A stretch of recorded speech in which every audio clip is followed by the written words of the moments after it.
Hello everyone, Assalamualaikum warahmatullahi wabarakatuh. I am Farida Rahmadita Ulfi and I'm on study program D3 Secretarial on University of Jember. Now, I'm going to talk about Indonesian economy. Before I start, I'm going to share a quick story about inflation at that time. Why am I telling you this? Because my goal about this presentation is to help you knowing of Indonesian economy. First, I'm gonna share about this topic. Second, I'm gonna to summarize. Finally, I'm gonna closing that presentation. Let's start with history for Indonesian economy. Number 1. Last forced labor. In the period 1960 to 1965, Indonesia experienced an economic downturn with a decline in per capita income to an average of 0.1% and economic growth of only 2%. This condition was also followed by hyperinflation 250% to 650%. Number 2 is new forced labor. The new forced labor replaced the only forced labor, which refers to the area of Sukarno government.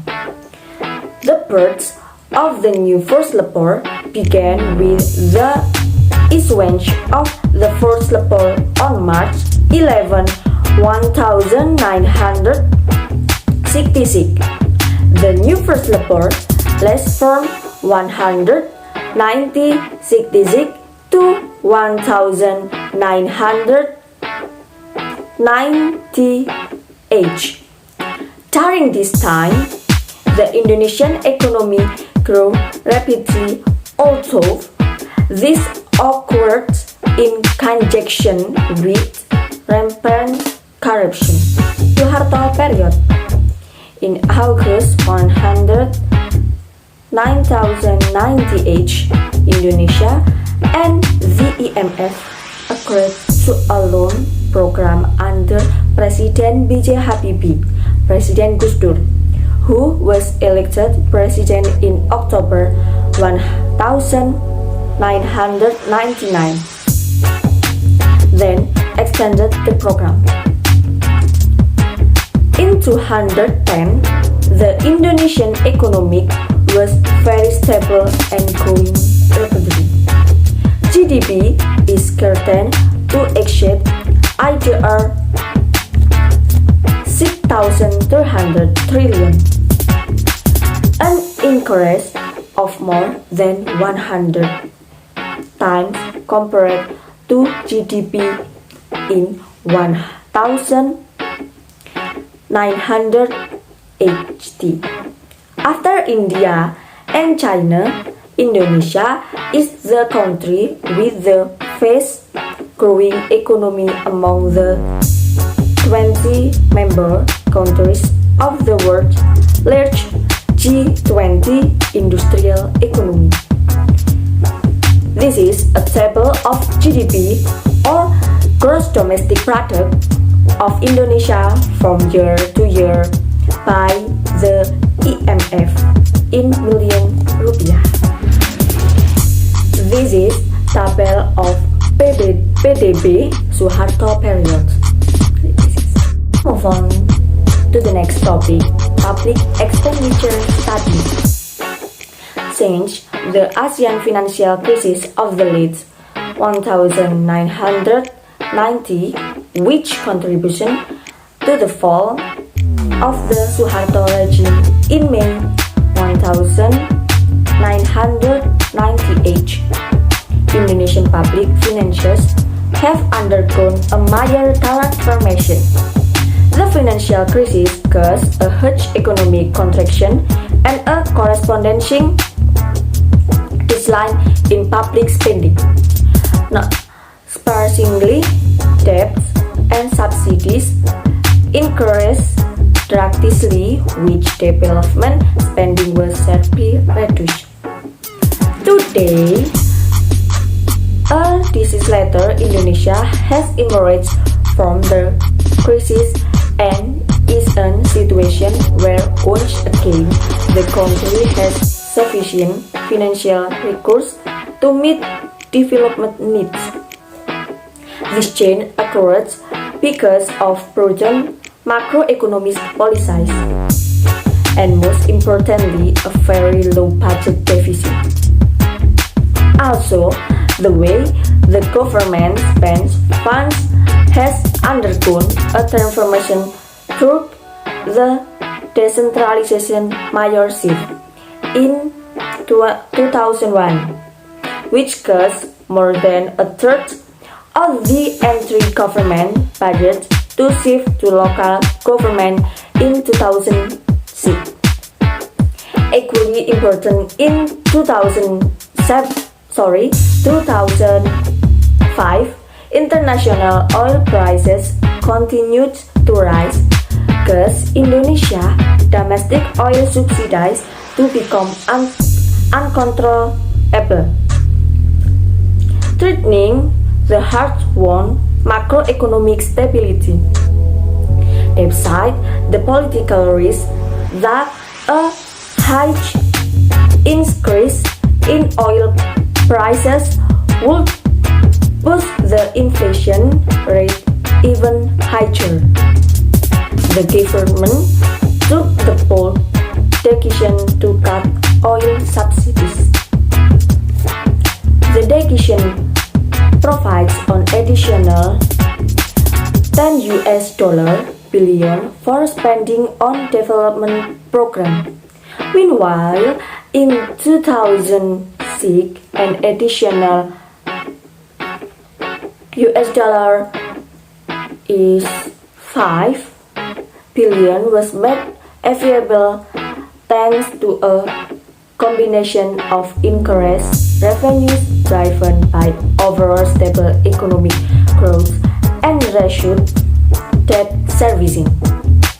Left over from the economic crisis, this means that in 2006, the government had extra $50 billion to spend of development programs. The country has not experienced such a large amount of fiscal space since the increase in revenues in experience during the oil boom in the mid-1970s.